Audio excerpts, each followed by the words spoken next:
James Harrington walked into the courtroom with the confidence of a man who had never lost. At 45 years old, the district attorney carried himself with an air of authority that came from 15 years of successful prosecutions in Westfield County. His neatly pressed suit and carefully combed hair projected the image of respectability he had cultivated throughout his career. The courtroom fell silent as he placed his leather briefcase on the prosecution table. This was his domain, a place where he rarely tasted defeat. "All rise for the Honorable Judge Eleanor Martinez," announced the bailiff. The case seemed straightforward to everyone in the room.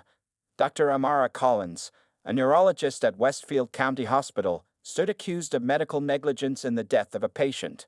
What made this case unusual wasn't the charges, but Harrington's personal interest in it. "Mr. Harrington, I'm surprised to see you handling this case yourself," Judge Martinez commented as she settled into her chair. "Doesn't your office typically assign medical negligence to one of your assistants?" "This case requires special attention, Your Honor," Harrington replied with a tight smile. "The victim's family deserves the full resources of my office." What Harrington didn't say was how he had personally requested this case when he saw the defendant's name and photo in the file. He had insisted on handling it himself, overruling the standard procedures of his office. Dr. Collins sat at the defense table next to her attorney, Maya Richardson. At 38, Dr. Collins maintained a calm expression despite the stress of the situation. Her dark hair was pulled back in a neat bun, and she wore a simple gray suit that conveyed professionalism. In her lap, her hands were tightly clasped, the only visible sign of her anxiety. "The state calls its first witness," Harrington announced after opening statements concluded. As the prosecution began building its case, Harrington's assistant, Tom Wells, passed him notes and whispered occasional information. What the jury couldn't see were the text messages flying back and forth between Harrington and other members of his office. "Got our diversity hire doctor today," read one message Harrington sent. "Time to show what happens when they put these people in positions they don't deserve."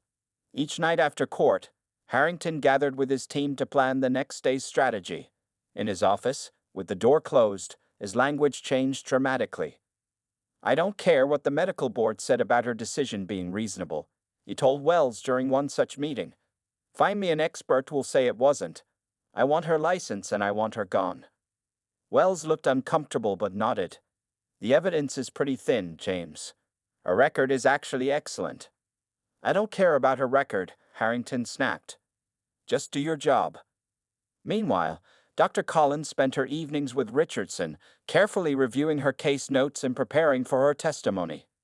"They're being unusually aggressive," Richardson observed. "Harrington normally doesn't handle cases like this himself." "I've heard stories about him," Dr. Collins replied quietly, "but I never thought I'd be facing him in court." What neither woman knew yet was that Harrington had a pattern with cases involving minority professionals. Over his career, he had pursued charges against black doctors, lawyers, and business owners at a rate significantly higher than their white counterparts. As the first week of trial concluded, Richardson noticed something odd in the disclosure documents. Some of the text messages in the case file appeared to be incomplete, with strange gaps in the conversation threads. She filed a motion for complete disclosure, setting in motion events that would eventually expose the truth behind Harrington's prosecution. The real battle was just beginning, and neither Harrington nor Dr. Collins could predict how it would end. The morning sunlight streamed through the blinds of Dr. Amara Collins' modest apartment as she prepared for another difficult day in court. She stood before the mirror, adjusting her collar and taking a deep breath. "You've faced worse," she whispered to herself. "Much worse." Amara Collins had not taken an easy path to become Dr. Collins. Born to a single mother in the poorer side of Westfield County, she had grown up watching her mother work 2 jobs to make ends meet. Their small apartment had been filled with second-hand books. Her mother's way of ensuring education remained a priority despite their circumstances. At 12 years old, Amara had witnessed her grandmother suffer a stroke.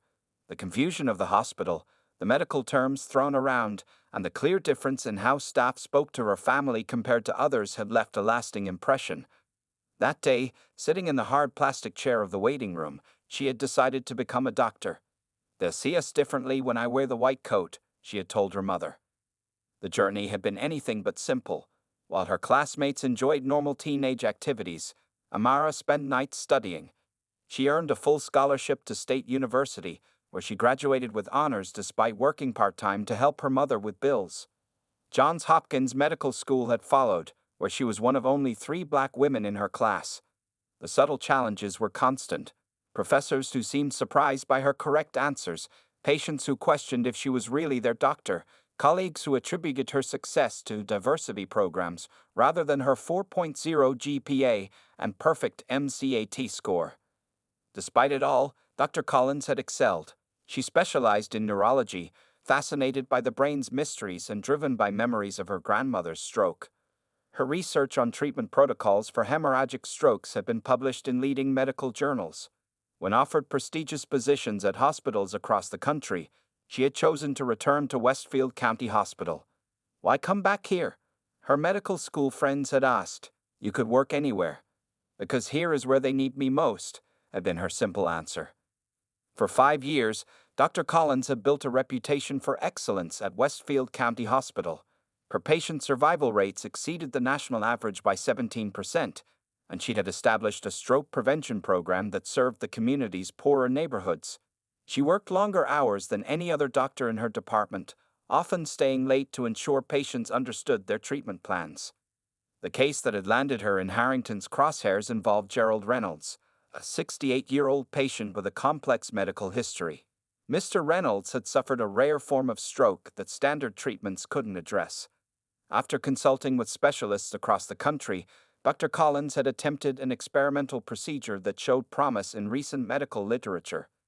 "We've exhausted standard options," she had explained to the Reynolds family. "This approach has risks, but also offers our best chance." The family had signed the consent forms, understanding the situation's gravity.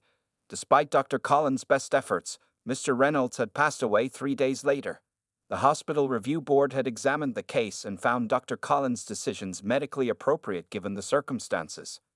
Yet somehow, 6 weeks later, criminal charges of negligence had been filed.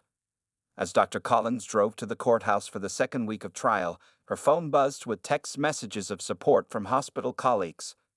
"We're with you," wrote Dr. Chen, the chief of neurology. "This is a witch hunt," texted Nurse Williams. "Everyone knows you're the best we have." Dr. Collins placed her phone in her bag, her expression resolute.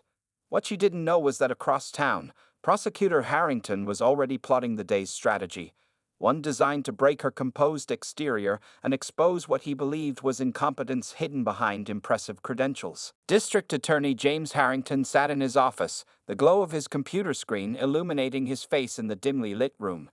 It was past 9 p.m., but he showed no signs of leaving. On his desk lay scattered files about Dr. Amara Collins, her medical records, patient histories, and personal information his team had gathered. "Find me something," he had told his investigators 3 weeks earlier. "Everyone has skeletons." The Reynolds case had come to his attention through unusual channels. Typically, medical negligence cases went through civil courts, not criminal proceedings. But when a colleague at his country club mentioned the death of Gerald Reynolds, Harrington had taken special interest. "The doctor's one of those affirmative action hires," his golf partner had said casually. "Probably in over her head." That comment alone had been enough for Harrington to request the file. What followed was an investigation unlike any other his office had conducted for a similar case. Harrington scrolled through his phone, rereading the text message conversation with his assistant prosecutor, Tom Wells. "Need to interview all her black patients from the past 3 years. Focus on complaints." Wells had responded. "What about the white patients? Shouldn't we review all cases for comparison?" "Don't waste time," Harrington had texted back. "Find me the pattern I know is there." The investigation team had combed through Dr. Collins' cases, focusing exclusively on negative outcomes. They ignored the impressive survival statistics and the letters of gratitude from patients whose lives she had saved. When 3 other neurologists provided statements supporting Dr. Collins' decision in the Reynolds case, Harrington had these opinions buried in the file. "Sir, I've interviewed 15 former patients," reported investigator Sarah Jensen, standing in Harrington's doorway now. 14 had nothing but praise for Dr. Collins. 1 had complaints about hospital food, but nothing about her care. Harrington frowned. Keep looking. What about other hospital staff? Nurses who worked with her? There must be someone who noticed problems. The nursing staff unanimously support her, Jensen replied, looking uncomfortable. Head nurse Williams said Dr. Collins is the most thorough doctor in the department. She double-checks everything. They're covering for her, Harrington muttered. Professional courtesy. Jensen shifted her weight from one foot to the other. Sir, if I may speak freely, I'm not seeing evidence of negligence here. The hospital review board cleared her actions as appropriate given the circumstances. The hospital board, Harrington scoffed. Probably afraid of discrimination lawsuits if they didn't back her. After Jensen left, Harrington pulled out his phone again and messaged Wells. Need to push this to trial. Make an example of her. These people need to know their place. Wells replied, These people? Harrington typed quickly. You know what I mean. Diversity hires who get positions they aren't qualified for. Patient died under her care. That's all the jury needs to know. What Harrington didn't realize was that his text messages were being automatically backed up to the county server as part of a new record-keeping policy. Every message about these people and making an example was stored where it could potentially be discovered. The next morning, Harrington met with his trial team. We focus on emotional appeal, he instructed. Show photos of Reynolds with his family. Paint Collins as cold, clinical, experimental. Suggest she used this patient as a guinea pig for her research. But her research is highly regarded, one assistant pointed out, and she consulted multiple specialists before attempting the procedure. The jury won't understand the medical details, Harrington dismissed him. They'll see a grieving family and a doctor who failed them. As the team dispersed, Wells lingered behind. James, are you sure about this case? It seems thin. Harrington's expression hardened. You worried about going up against a black female doctor? Afraid of how it looks? I'm worried about prosecuting someone without evidence, Wells replied quietly. Get on board or get off the case, Harrington snapped. I'm taking her down. Maya Richardson spread the case files across her dining room table, a mug of cold coffee forgotten at her elbow. The defense attorney had been reviewing the documents for hours, looking for something, anything, that might help Dr. Collins. At 42, Richardson had built her career defending medical professionals, but something about this case felt different. This doesn't make sense, she muttered to herself, flipping through the prosecution's evidence. They're pursuing criminal charges on what should be, at most, a civil case, if even that. Richardson had known James Harrington for years, facing him in court numerous times. While she found his tactics aggressive, this case seemed unusually personal for him. The charges against Dr. Collins were flimsy, yet Harrington was pushing forward with unusual determination. A knock at her door interrupted her thoughts. Dr. Collins stood there, looking tired but composed.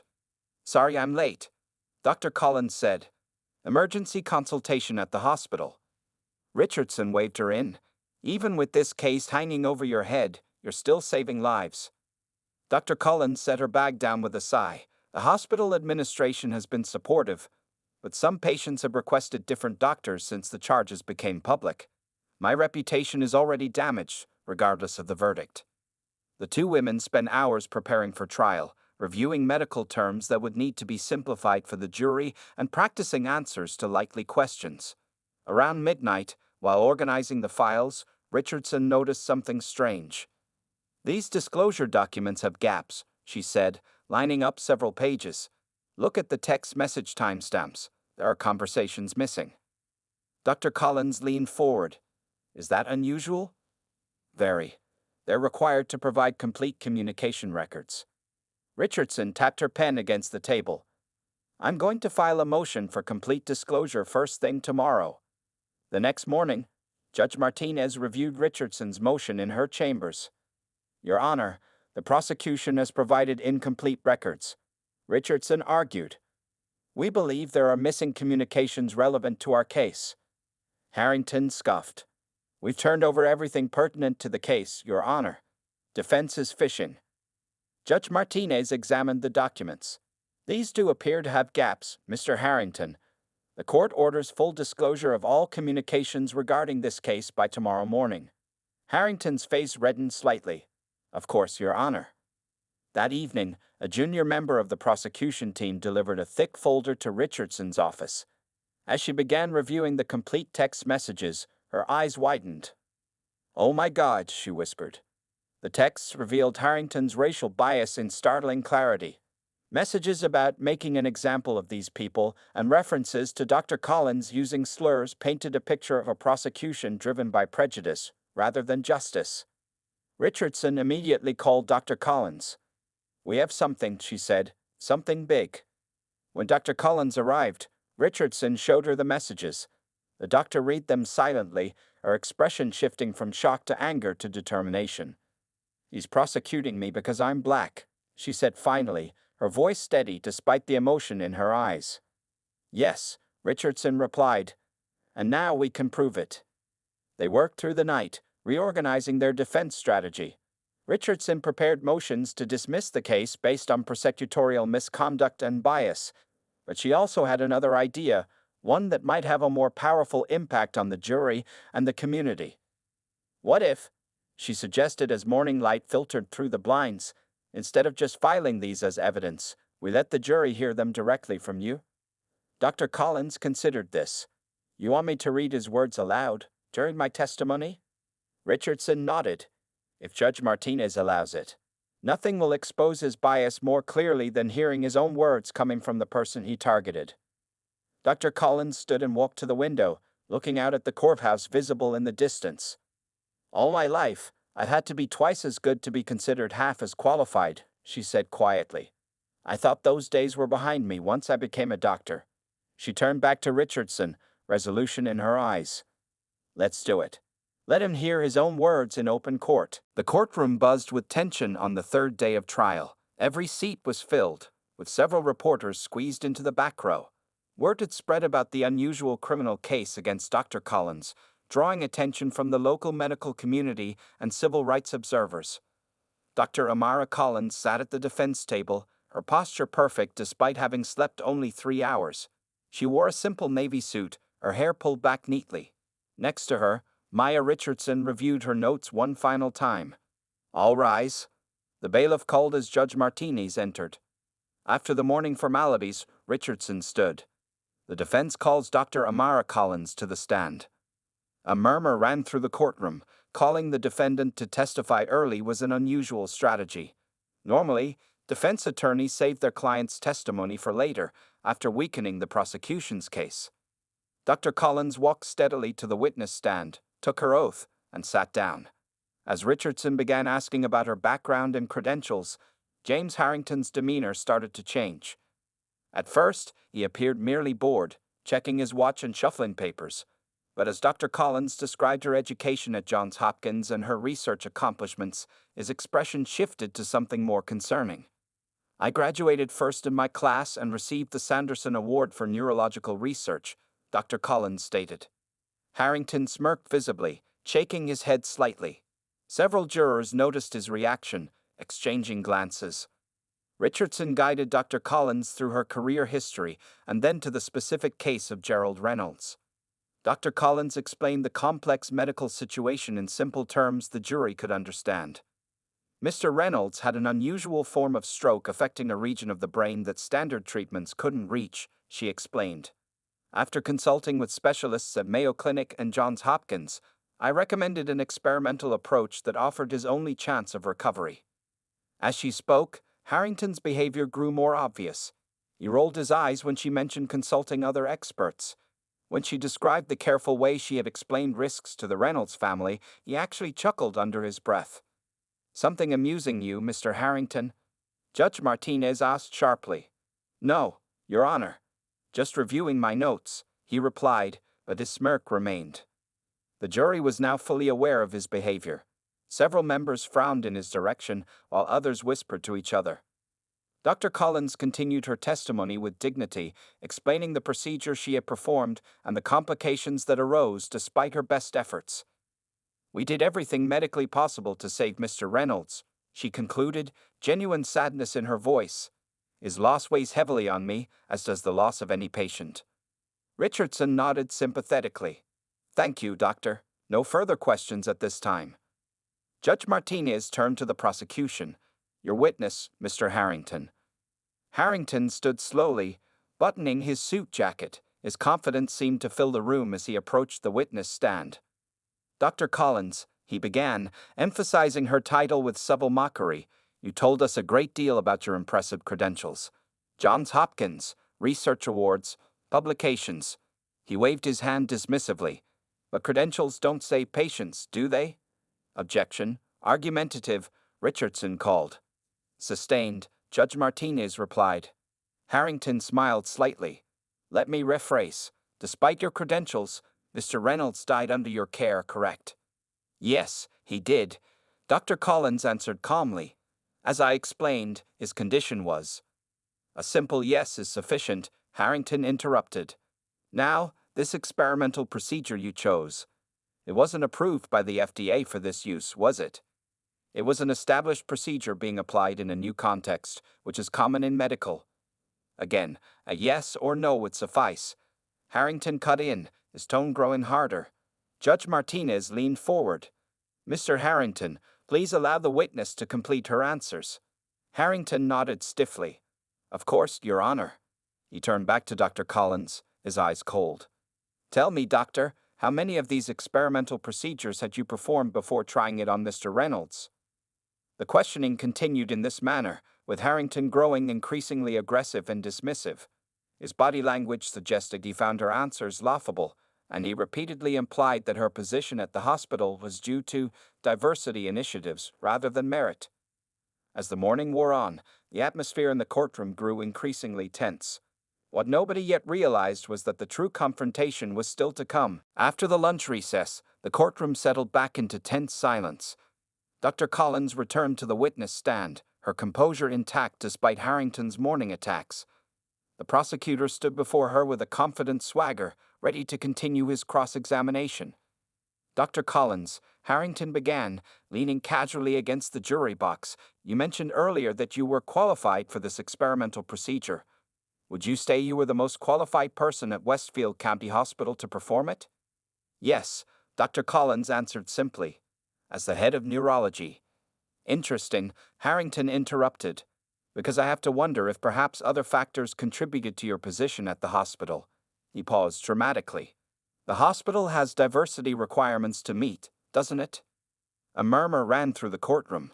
Judge Martinez frowned. Objection. Richardson stood quickly. Counsel is making inflammatory insinuations without foundation. Sustained, Judge Martinez said firmly. Mr. Harrington, stick to relevant facts. But Harrington seemed undeterred. He picked up a document from his table. Your department hired 3 new doctors the same year you joined. All 3 white doctors had more years of practice than you, yet you were promoted to head of department within 2 years. Quite the meteoric rise. Before Dr. Collins could answer, Richardson was on her feet again. Your Honor, I object to this entire line of questioning. And at this time, I request permission to introduce new evidence that has direct bearing on Mr. Harrington's questioning. Judge Martinez studied Richardson's determined expression. Approach the bench, both of you. As the attorneys moved forward, the courtroom buzzed with whispers. Dr. Collins sat perfectly still, her hands folded in her lap. At the bench, Richardson spoke in a low, urgent voice. Your Honor, we've received text messages through discovery that demonstrate Mr. Harrington's prosecution is motivated by racial bias. These messages directly relate to his current line of questioning and should be admitted immediately. Harrington's face flushed. This is absurd, Your Honor. My personal communications have no bearing. They do when they reveal the true motivation behind this prosecution. Richardson interrupted, handing several pages to the judge. Judge Martinez read silently, her expression growing more serious with each line. Finally, she looked up. These are deeply concerning, Mr. Harrington. I'm going to allow these messages to be entered into evidence immediately.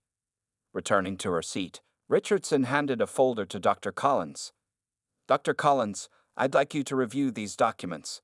They are text messages sent by Prosecutor Harrington regarding your case. Dr. Collins opened the folder.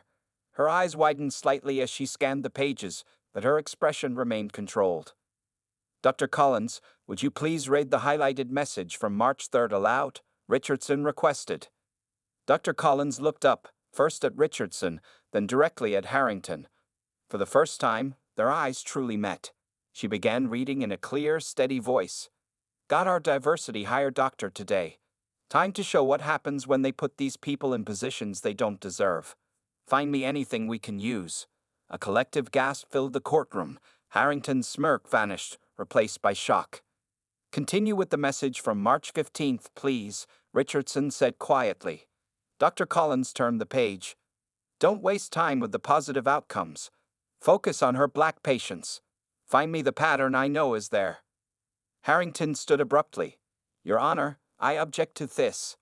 On what grounds, Mr. Harrington? Judge Martinez asked sharply. These are your own words. Continue, Dr. Collins, Richardson instructed. The message from April 2nd.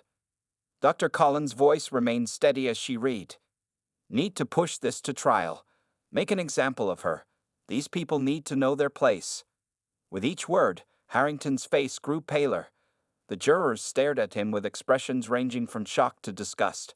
The reporters in the back scribbled frantically. And finally, Richardson said, the message you sent the day before this trial began. Dr. Collins read the final text. Don't worry about evidence. No jury in this county will take her word over mine. By the time I'm done, they'll think every black doctor is just an affirmative action mistake waiting to happen. Complete silence fell over the courtroom. Harrington stood frozen, his confident demeanor completely shattered. The judge's gavel finally broke the silence. Counsel, in my chambers. Now, Judge Martinez ordered. Court is in recess for 30 minutes. As Dr. Collins set down the folder, her hands were finally trembling, not from fear, but from a complex mixture of vindication and deep sadness that such prejudice still existed in the justice system meant to protect everyone equally. The wooden doors of Judge Martinez's chambers closed with a heavy thud behind the attorneys. Outside in the hallway, reporters clustered together, phones pressed to ears as they relayed the explosive developments to their editors. The courthouse had never seen anything quite like this before. Inside the courtroom, the jury sat in stunned silence. Dr. Collins remained in the witness stand, her posture straight, but her eyes focused on her hands folded in her lap. The bailiff stood awkwardly near the judge's empty chair, unsure what to do in such unusual circumstances. Did that really just happen? Whispered one juror to another. I can't believe he wrote those things, the second juror responded. And he's supposed to represent justice. In Judge Martinez's chambers, the atmosphere was tense enough to cut with a knife. The judge stood behind her desk, her usual calm demeanor replaced by barely controlled anger. In 30 years on the bench, I have never seen such a disgraceful display of bias from an officer of the court, she said, her voice low but sharp. Harrington had regained some of his composure, though his face remained pale. Your Honor, those messages were taken out of context. This is a clear attempt by the defense to distract from the real issue, medical negligence that cost a man his life. Context. Judge Martinez nearly spat the word. What possible context would justify those statements, Mr. Harrington? What context makes racial slurs and admissions of targeting the defendant because of her race acceptable? Richardson stood quietly, letting the prosecutor dig himself deeper. I was merely expressing frustration with a system that sometimes promotes people based on factors other than merit, Harrington attempted to explain. Enough. Judge Martinez held up her hand. I am declaring a mistrial, and Mr. Harrington, I am referring this matter to the State Bar Association and the Judicial Ethics Committee. 20 minutes later, Judge Martinez returned to the courtroom, explained her decision to declare a mistrial, and dismissed the jury. Camera flashes lit up the courthouse steps as Dr. Collins and Richardson exited, declining to comment beyond a brief statement that they were grateful the truth had come to light. By evening, the story had exploded. Every local news station led with it, and by morning, national outlets had picked it up. Racist, textas expos prosecutors bias read the headlines. Video clips of Dr. Collins reading Harrington's messages aloud circulated widely online. 3 days later, the state attorney general's office announced a comprehensive review of all cases Harrington had handled involving minority defendants or victims. A preliminary analysis revealed disturbing patterns. Black defendants faced charges 37% more often than whites in similar circumstances. Minority professionals face prosecution at 5 times the rate of their white counterparts. At Westfield County Hospital, Dr. Collins received a standing ovation when she arrived for her shift the following week. The hospital board issued a public statement of support, praising her exceptional medical skills and dignity under extraordinary pressure. The Reynolds family, who had been largely absent from the proceedings, reached out through their attorney. "We were misled about Dr. Collins' care," their statement read. "We now understand she provided Gerald with the best possible treatment, and we withdraw any support for criminal charges." But the most significant changes were happening within the county's justice system itself. The county commissioner established a task force to examine bias in prosecutions. Court administrators implemented new policies requiring regular review of charging decisions for potential discrimination patterns. 2 weeks after the mistrial, Harrington took a leave of absence, which few expected to end in anything but resignation. His assistant, Tom Wells, cooperated fully with investigators, providing additional messages and details about cases where bias may have influenced prosecution decisions. For Dr. Collins, the vindication was bittersweet. As she told Richardson over coffee one morning, "I'm relieved the truth came out, but saddened that it had to. How many others has he targeted who didn't have the resources to fight back?" The question hung in the air, one that the community was only beginning to address as more of Harrington's case history came under scrutiny and the full extent of the damage he had done to the justice system slowly came to light. 6 months after the dramatic courtroom revelation, James Harrington sat alone in his home office, staring at the letter that had arrived that morning. The State Bar Association had completed its investigation, and the results were exactly what he had feared. Disbarment proceedings would begin next month. Outside his window, fall leaves scattered across his once pristine lawn. Like his reputation, this property had suffered from neglect. Former friends and colleagues no longer returned his calls. His wife had moved in with her sister 3 months ago, unable to bear the public shame. Harrington's resignation as district attorney had come just 2 weeks after the mistrial, though not voluntarily. The county commissioner had made it clear: resign or be removed. The investigation into his case history had uncovered a pattern of bias that spanned his entire 15-year career. Across town, in a bright conference room at Westfield County Hospital, Dr. Amara Collins led a meeting of the newly formed Ethics and Equality in Healthcare Committee. Hospital administrators, doctors, nurses, and community representatives listened attentively as she outlined their mission. "What happened in that courtroom revealed problems that go beyond one prosecutor," Dr. Collins explained. "It exposed how bias can infect our justice system, our healthcare system, and our community. Our job is to examine our own practices and make real changes." The hospital had appointed Dr. Collins to lead this initiative while also promoting her to chief of neurology. Her patient load had actually increased, as many specifically requested her care after learning her story. At the county courthouse, similar changes were underway. Judge Martinez now headed a judicial review board tasked with examining past cases for signs of discrimination. The new district attorney, Elena Vasquez, had implemented mandatory anti-bias training for all prosecutors and established an independent review process for charging decisions. "We found 47 cases where Harrington's bias likely influenced the outcome," Vasquez told reporters at a press conference. "We're reviewing each one and working to right these wrongs where possible." One of those cases involved Marcus Johnson, a black pharmacist who had been convicted of medication errors 4 years earlier despite evidence supporting his innocence. With his conviction now overturned, Johnson had been reinstated at his former position. "Dr. Collins showed us all what courage looks like," Johnson said when interviewed. "She stood up there and read those terrible messages without breaking down. She gave people like me a chance at justice." On a crisp Thursday morning, 6 months to the day after the mistrial, Dr. Collins stood at a podium in the law school auditorium. Before her sat hundreds of law students, attorneys, and community members, all gathered for a special lecture on bias in the justice system. "The easy thing would be to view this as the story of one bad actor," she began. "But the harder truth is that systems allowed this bias to go unchecked for years. Real change requires examining not just individual actions, but the structures that permit those actions to continue."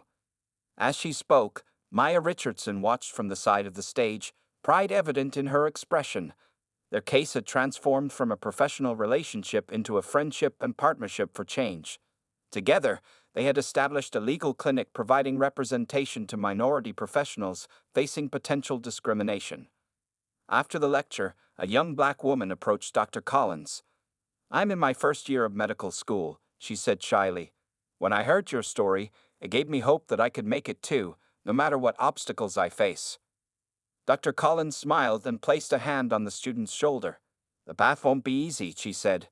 "But remember this, your presence in medicine isn't just about you. It's about every patient who needs to see a doctor who understands them, and every young person who needs to see what's possible." That evening, as Dr. Collins drove home, she passed the courthouse where her ordeal had begun. Once a place that had filled her with dread, it now represented something different. Proof that speaking truth, even against powerful opposition, could change not just individual lives but entire systems. The road ahead remained long, but for the first time in generations, the path toward justice in Westfield County seemed clear and possible.